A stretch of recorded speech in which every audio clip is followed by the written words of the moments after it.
wanasapoti siasa, wengine wanasapoti mpira. Mungu na mtume hakuna anayewasapoti. Ukimpelekea swala msikiti na kujibu, na mimi na ujenzi kama huo unajenga msikiti, na hapo ndo nakutolea nje. Kwani kuna ubaya gani ukitoa milioni 1 ukasema huku unajenga na huku nachangia? Huenda ule msikiti ule uchangia ukakupa fadhila kuliko ule ujenga mzima mzima. Mmesahau kila kisa kilichotokea Saudi Arabia, kilichohadithiwa na mmoja ya mashekhe wakubwa. Tajiri alijenga msikiti. Ujenzi ulipoanza akasema sitaki mchango wala msaada wa mtu yoyote yule, na kuwachimbia mkwara wale mainjinia na makontrakta. Bibi mmoja, bibi kizee, hana mume, watoto washafariki, kazi yake anaokota makopo, anamka swala ya alfajiri, anakwenda katika majalala, anaokota vyakula vilivyotupwa na Waislamu wenye shibe.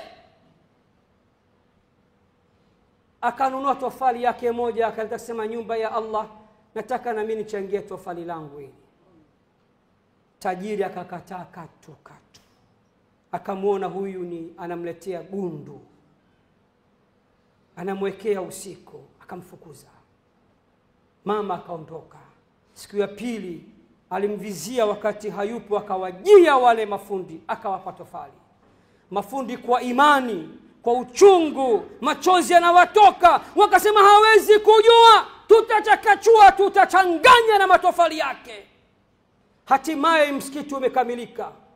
Cha kushangaza, ule msikiti wote ule, sehemu inayotoa nuru inang'aa, tofali moja tu. Subhanallah, subhanallah, subhanallah.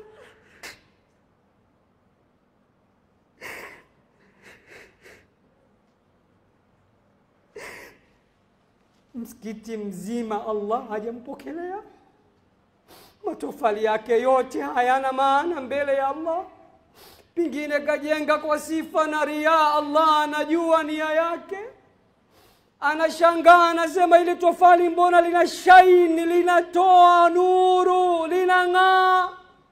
Anawaita wajenzi wanasema tuwe radhi sana bosi. Yule mama alitungangania sana na akatufuatilia sana na akatusumbua sana.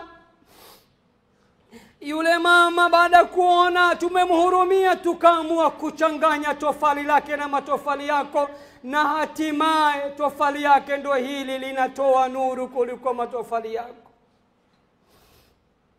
Mashekhe wakamwambia yule bwana, takasa nia yako, rudi kwa Mola wako. Hatujui nia yako ya kujenga, kipato chako cha kujengea, pengine nia na azma na uchamungu wa mama huyu. Allah anakuonyesha ya kuwa kuchangia katika dini yake si lazima utoe kikubwa sana, kidogo tu, katofali tu kanang'aa kuliko matofali yote.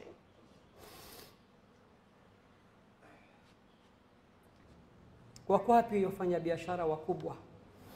Waislamu wanateseka sana. Waislamu wana hali mbaya sana katika nchi hii. Misikiti yetu ina hali mbaya, madrasa zina hali mbaya, walimu wa Qur'ani wana hali mbaya, ni omba wengine.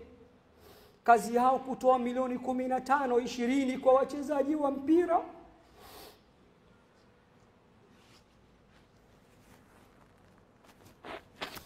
Na wakitoa kwa walimu wanatoa 100,000.